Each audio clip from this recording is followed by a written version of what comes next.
আসসালামু আলাইকুম এভরিওয়ান, কি অবস্থা সবার? কেমন আছেন সবাই? আই হোপ সবাই ভালো আছেন। আচ্ছা, আমাদের এই প্রতিদিনের ছোট ছোট মুহূর্তগুলো যে আপনাদের সাথে শেয়ার করি, আপনাদের কাছে কেমন লাগে বলেন তো? কমেন্টে কিন্তু জানাবেন। তো যাই হোক, সকালবেলা ঘুম থেকে ওঠার পরে আগে হচ্ছে আমি তানবিনকে কোয়েল পাখির ডিম 2টা সেদ্ধ করে দিয়েছিলাম। রাতের কাজ শেষ করে ব্রেকফাস্ট বানাতে একটু সময় লাগবে, তো এই জন্য আমি ডিম সেদ্ধ দিয়ে ওকে বসিয়ে দিয়েছিলাম। আর এই যে দেখেন, নিজের হাতে খেলে কি যে করে। যাই হোক, কুসুমটা আমি আলাদা করে দিতে ভুলে গিয়েছিলাম। সে হাত দিয়ে এইভাবে কুসুমগুলো পুরাটা সরায় তারপরে হচ্ছে শুধু সাদা অংশটা খেয়েছে।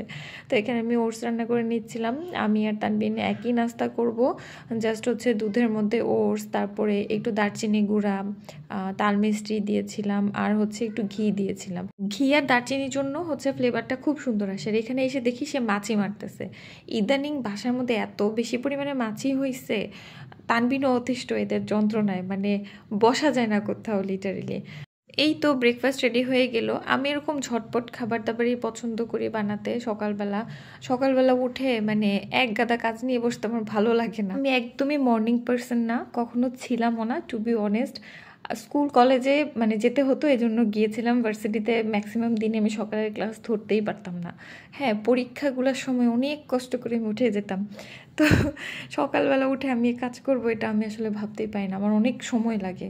হ্যাঁ, উঠে আস্তে ধীরে রিল্যাক্স করে চা খেয়ে আমার অনেক সময় লাগে, তারপরে আমি সুন্দর মতো আর কি কাজ টাজ করতে পারি। তো যাই হোক, এখানে কফি খাচ্ছিলাম আর দেখছিলাম যে কোন গাছে মানে কোন টবে কোন গাছটা বসাবো। কালকে সন্ধ্যার দিকে হচ্ছে শীতের ফুল গাছ নিয়ে এসেছি, বেশি না, মাত্র 3টা। আর হচ্ছে এই যে ধনিয়া পাতার বীজও নিয়ে এসেছি। এগুলো হচ্ছে হাইব্রিড। দেশিগুলো আসলে ওইভাবে উঠতে চায় না, এই কারণে আমি হাইব্রিডটা নিয়ে এসেছি। আর এগুলোকে এখন হচ্ছে আমি 24 ঘন্টা ভিজিয়ে রাখবো। তানবিন এগুলো দেখে কান্নাকাটি করেছিল। এগুলো হচ্ছে সে ঢালবে, হাতাবে এরকম। তো এরপরে তো পুরা কতগুলা যে ফেললো নিচে। পরে আবার আমরা দুজন মিলেই সেগুলো তুললাম। এখন চলে আসলাম গাছ লাগাতে। গতকালকে হচ্ছে সন্ধ্যার দিকে আমি এরকম নার্সারিতে গিয়েছিলাম, তো শীতের ফুলগুলো এসেছিল। পরে আমি 3টা গাছ নিয়ে এসেছি। আরেক সপ্তাহ পরে হয়তো আরও ভালো কালেকশন আসবে, তখন হয়তো আরও আনা হবে ইনশাল্লাহ। তো আমি নার্সারি থেকে এরকম গাছ আনার পরে গোড়ার দিকের কিছুটা মাটি হচ্ছে এভাবে মানে ছাড়িয়ে নিই। তারপরে সেগুলোর সাথে হচ্ছে একটু সার মিশাই।